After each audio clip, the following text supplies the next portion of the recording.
Hello, everyone. You're welcome to the Eat Korret Campaign discussion series, episode 3. My name is Peace, and I'll be your host for today. On today's discussion, we are going to be focusing on Fura-da-nono, and our topic is Fura-da-nono, debunking the safety concerns around the traditional delicacy. Joining me on this discussion, I have some representative from FHSA, and I have Adedeji Adeyemi. Adedeji is the Technical Service Associate at the Food Health System Advisory, FHSA, with an extensive expertise spanning small and large-scale food operations. His breadth of experience across multiple functions position him as a versatile source in advancing food industry solutions. He possesses over 5 years' experience working in the dairy sector. Alongside with Adedeji Adeyemi is Esther Iyanacho. Now, Esther is a highly accomplished and dedicated technical service associate at the Food Health System Advisory, with over 7 years of specialized experience as a dairy professional and with a profound understanding of the dairy science and technology. She has consistently contributed to the advancement in the product development, quality assurance, and process optimization within the dairy and beverage industry. So thank you guys for joining us on today's episode. All right.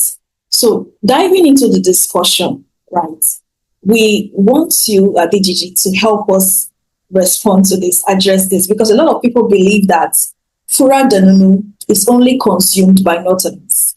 So how true is this? All right, thank you very much. It's good to be here once again. Yes, Fura-da-nono being consumed for by the Northerners alone is as meat as it comes, because that is not the case at all.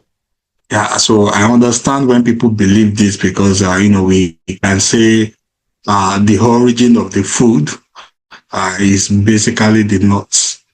And then when I use the word origin, I'm very intentional about origin because why it originated there is not only produced there. I, for myself, have seen in the Southwest where Fura-da-nono is being produced. And as for consumption, this is not only limited to the Northerners. We have, other people that see this delicacy. Maybe it's not as available in other regions of Nigeria like it is in the north. That is for a fact. That is true. It's not as available, but nevertheless, where it is available, we see other ethnic groups, other people in the geopolitical zones always rushing it.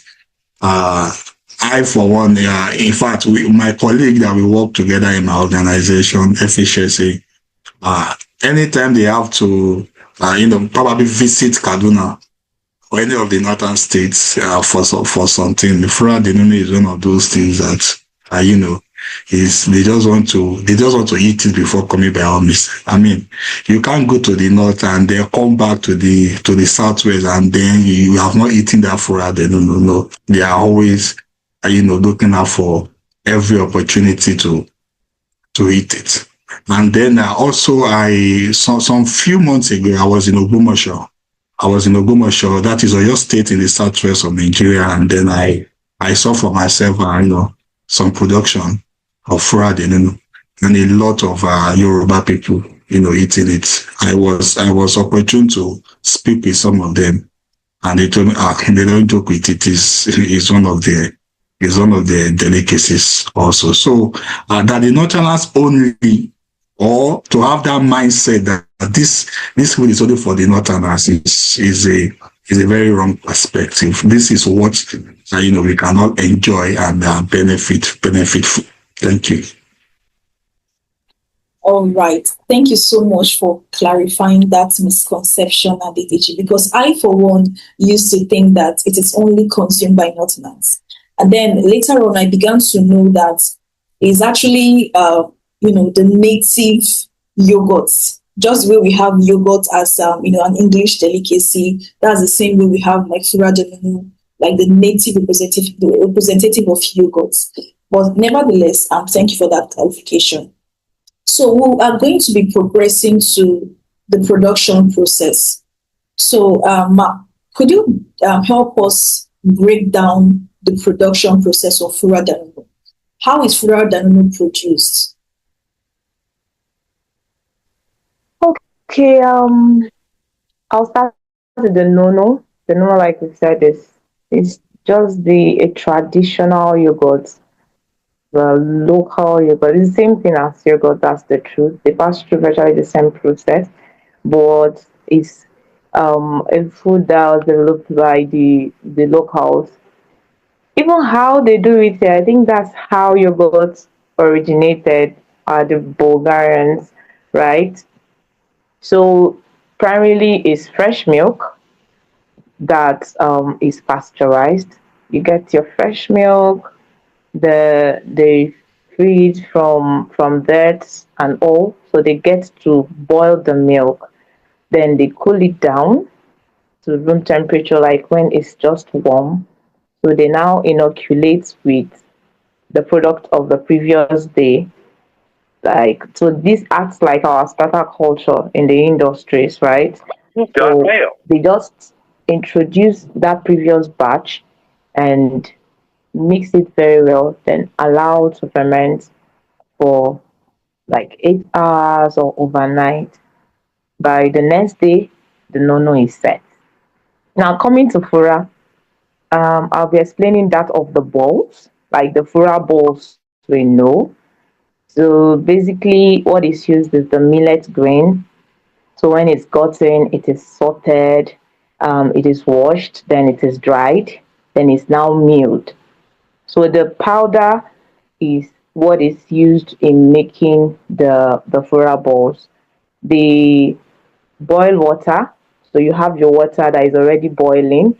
So that the millet powder, which must have been milled with spices like ginger, clove, pepper, and what have you, is now molded into balls. By wetting the flour, you make it not into a paste, but into if you add just little water that can help it mold into the round balls. Now your water is boiling. These balls are introduced into the water. After the balls are introduced to the water, the pot is covered, and then it keeps cooking. For whichever type of fura, the fura is noted to be cooked when you perceive that aroma of fura.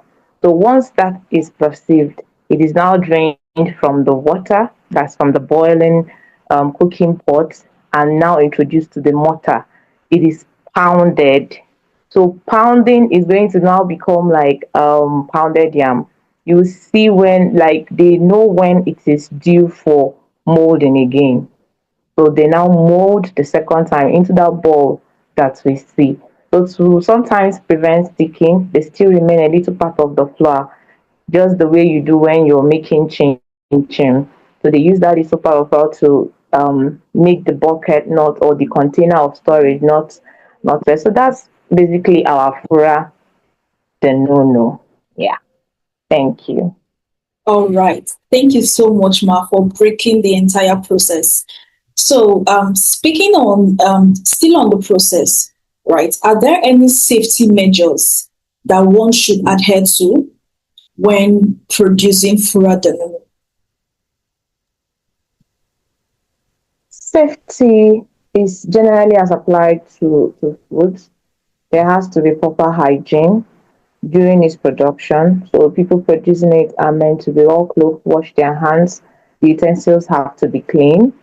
Okay, and then milk being a very vulnerable food, the pasteurization step is not negotiable. The milk must be pasteurized.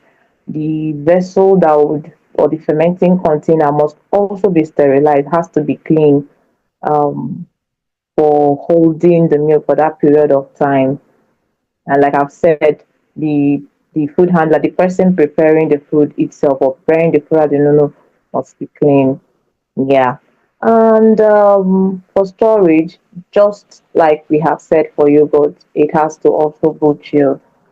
This one is even worse than yogurt, because for yogurt we are very certain of the culture, right? But this is, it's in its way not so controlled, because the cultures we use for the English yogurt is, they are isolated strains of these two microorganisms. But for the Fura, what is making it that local delicacy is, yes, you have the predominant cultures or microorganisms are still these two microorganisms, but then there are other ones. So because of the population that is coming into the milk, we have to be very conscious of making sure that it is sold, it is cold store. So if you get most of the Fura sellers, you see them having ice blocks, okay, trying to sell it with ice, but trying to still see that they serve it cold. Because if they don't do that, their Fura will be very sour, which is what we explained during the last session. They just explained that the yogurt, if it is not kept in the refrigerated storage, the fermentation continues. So what is happening, or what will be happening when the product is not still cold stored, the same thing as we've explained. So the fermentation will continue and the flour will keep getting sour. So for safety, like we've said, handlers or people producing it, they have to be very safe, hygiene conscious. Then you, that is the consumer, once you get your fura, make sure you're taking it cold, and make sure you're also buying, measure the hygienic status of the person selling the nono, the fura, right? You don't go and see nono that is having flies perching in it, or having flies dangling in it to go and buy. Okay, you make sure that the person you're buying from is on herself, because it's majorly sold by women. So on her own, she's already appearing neat, and then the fura, the nuno themselves are also appearing clean. Especially always opt for the people that are selling their own code. Thank you. All right. Thank you so much, Mark, for that explaining that process. Right. So speaking on the nutritional benefits, so DG, can you quickly tell us what nutritional value does this value chain play in the growth of the human body, especially with pregnant women, right? Is it safe for pregnant women to consume these food products? And also from the men, because I saw online, I read online that this food products gives boost stamina. So how true is this?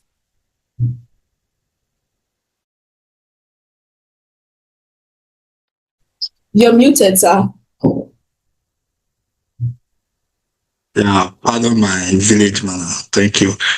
So for Fura-da-nono, like Esther have explained, we have basically two combination of products that is becoming one. Okay, so we have the Nunu, which I believe is a language that basically means the cow milk, and then we have the Fura that is made from millet. So I would love to look at the health benefit, from the two aspects of the two products that made up Fura-da-nono. So for the Nunu, like Esther said, we are basically discussing yogurt in a sense. All right, because majorly the difference is because we have a controlled fermentation in yogurt, while in Fura-da-nono is more spontaneous. And when I say spontaneous, it doesn't mean it's not controlled also, but it's not as controlled in yogurt. Because in Fura-da-nono, like Esther said, you will culture your Fura, your Nunu, with the previous batch that you have. Okay, so that is just like a control in its own sense. So it's not as spontaneous as people usually think it is. And for the benefits, just like you have yogurt, you have active culture in it also. You have these microorganisms that can benefit the gut. They can benefit, and just like milk is rich in protein. You mentioned growth. The basic growth component nutrient is protein. You have protein present in it, and you have calcium, also present in it, which of course, when we talk about bone health, okay, and then it goes on and on, and then, but one major thing, health benefit, just like you got, is the gut health. We mentioned this in the last episode. My colleague Esther mentioned that. So we cannot exhaust that, because that is what stand this product out from the rest of the food that you may come across and eat. Okay, so it's good for the gut health. It's good for the gut, and I remember a time. Some times ago, I think I was in undergraduate, or probably even before I got admission into school. I don't remember when. When I was having, what we call purging, and a friend recommended, yogurt to me. Oh, why don't you take yogurt? It might help you. I didn't see any sense in it then. How would I take yogurt to, for this and all? So not until I started my journey in food science and technology that I began to. One day I just remember the scenario and I said, wow, this thing actually do make sense. Okay, so it's good for the gut. It's very okay. And when we speak about pregnant women, now for pregnant women, there is actually no reason why they cannot take yogurt. There is actually no reason. I think if anything, probably it's even recommended for them, to take. It doesn't hurt you, it doesn't hurt your baby, and then you have all the benefits of it. Now, let me quickly speak also on Fura. Fura is made from millet, like Esther said. And then it seems these two combination of products, they are just for your gut, your digestive system. When you say gut health, we are talking about your digestive system and all, your intestine, and the whole process of it. And because Fura is also rich in fiber, there is something we call fiber. You can, of course, it's more generalized. You can find fiber in some other foods. You can find them in some carbohydrate food and all. So now, what this fiber is the component of Fura that is, that I want to speak to, because that can also help your digestive system. Okay, so it aids digestion, and then there are a lot of components of fiber that you can also benefit from. They are rich in calcium, carbohydrate. So you have your protein from the nono, you have your carbohydrate from the Fura. You are combining this. You are eating a healthy meal, and then you might be surprised when we talk about stamina and and other stuff, because you are actually eating a combination of food that can actually serve a whole lot in your body, because you are not only eating protein, you are eating carbohydrate, you are taking probiotics, you are taking calcium and some other micronutrients that are there. So basically, Fura-da-nono is, everything is up for grabs. Honestly, it's up for grabs. You can get more value than you pay for when it comes to health benefits if you are a consumer of Fura-da-nono. So thank you. I believe I touched on all the components, but if I have not, you are free to refer me back. Thank you. Yes, so I believe there is one left that has to do with the strength. So stamina. So does Fura-da-nono help boost one's stamina? Well, I will not say directly, because when we speak about stamina, we are speaking about it's quite different from strength. It's quite different from power. So if you go by the technical definition of it, so for power, probably you want to talk about what can I do at a go. Let's say, for example, can I carry a bag of cement at a go? So if I can carry one bag or two bags at a go, that my power determines, how many I can carry. Maybe I can carry 5 bags once. That's my power. But then the aspect of stamina is that you can look at like, how long can I work with carrying those bags of cement? If I carry one bag, can I walk 1 kilometer we carry? How long can I sustain this strength that I already have? So that's where stamina comes in. It comes about how long you can sustain, how long you can sustain your power, your strength. So basically, carbohydrate food, they are generally good for this.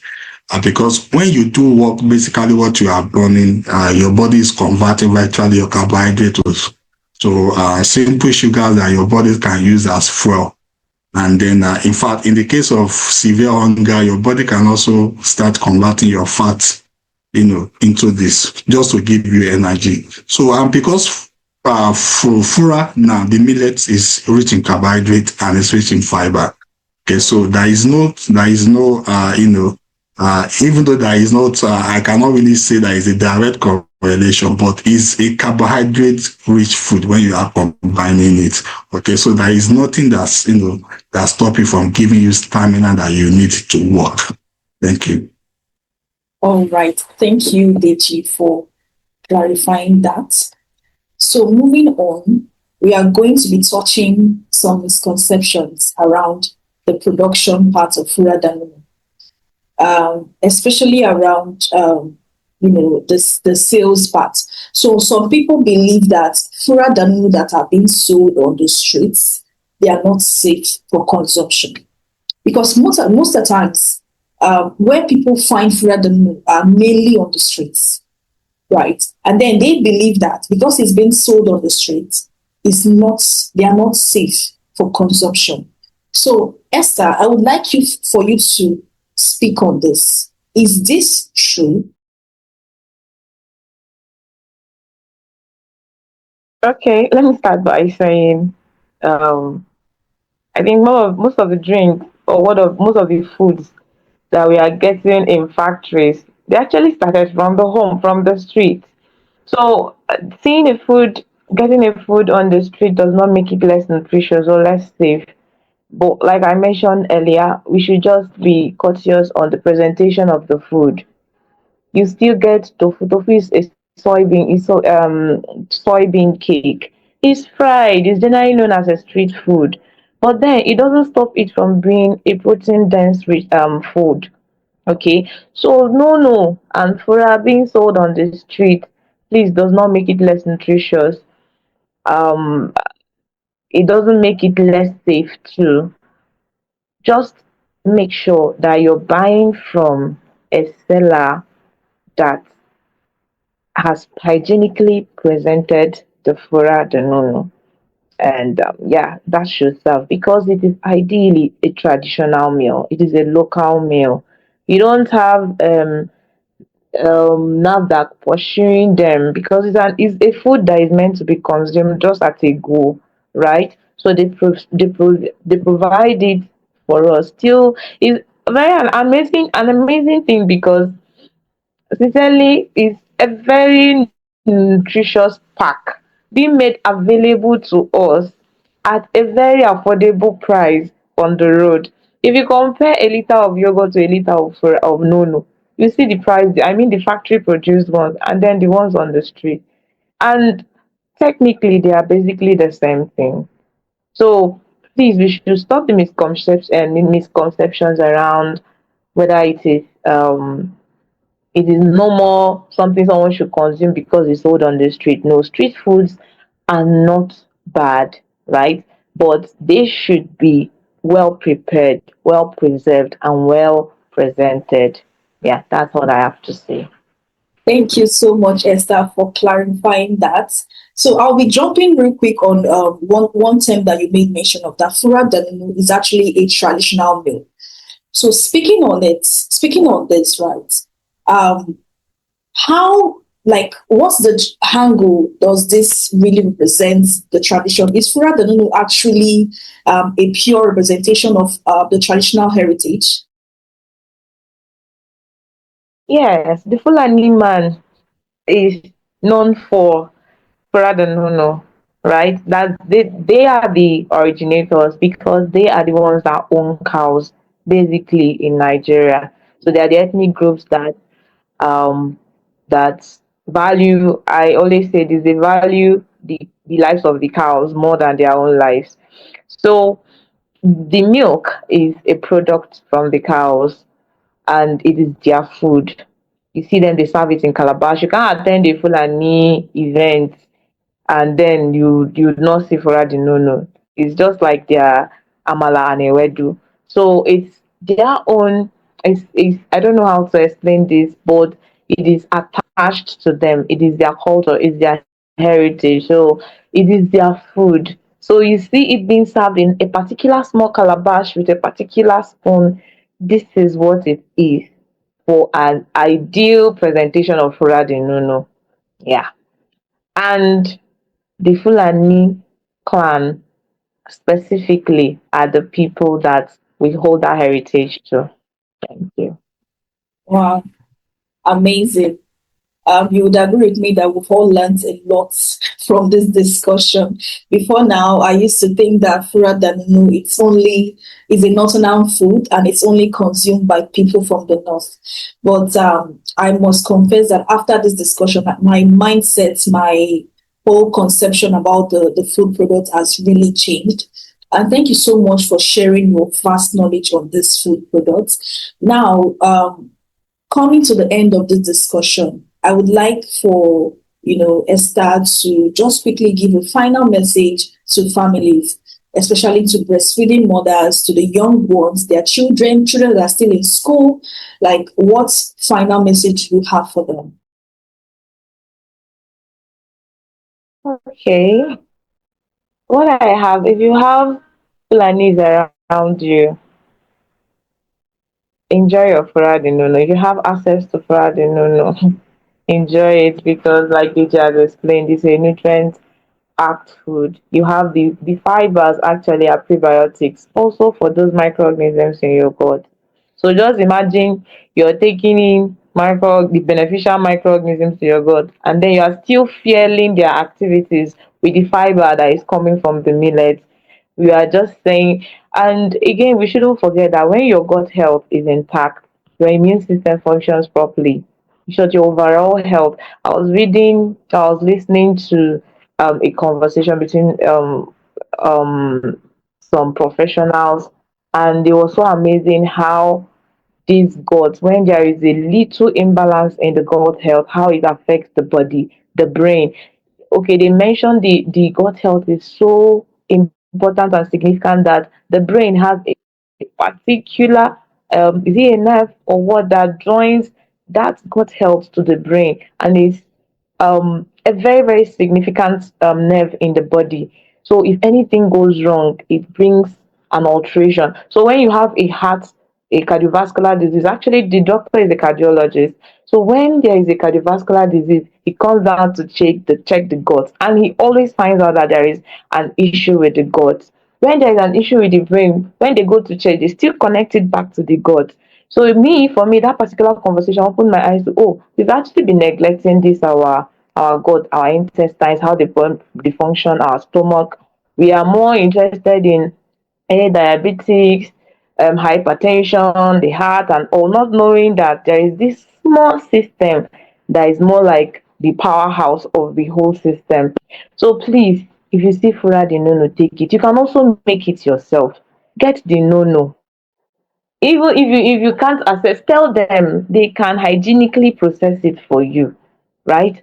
Get it, process your own, get fresh milk or get powdered milk, anyone you can. Make your own nunu by your own self. Get the fura. They sell fura everywhere, so you can always patronize them. Get the fura, blend it together. Eat your rich, your dense, because sincerely it's very nutritious. Thank you very much. Indeed, it's a very nutritious meal to be consumed by families. So, Deji, do you have any final message to our audience listening right now? Yes, I think Esther have said it all. And then one aspect I want to just chip in is that I remember during our yogurt session, we were big on the price of yogurt. We were big on the fact that people think, oh, yogurt is expensive. Anytime they see yogurt is so expensive. I know, but yeah, it's Fura-da-nono. If you cannot afford yogurt, you have an opportunity to get almost basically the same benefits, probably even more, with Fura-da-nono. So you cannot afford to look at Fura-da-nono like something I cannot consume. You need to start seeing a lot of your health benefit attached to it. Thank you. All right. Thank you so much, Deji. Thank you so much, Esther. And with this, we've come to the end of today's discussion. So thank you for listening, and I see you in the next episode. Bye for now. Okay, let's go.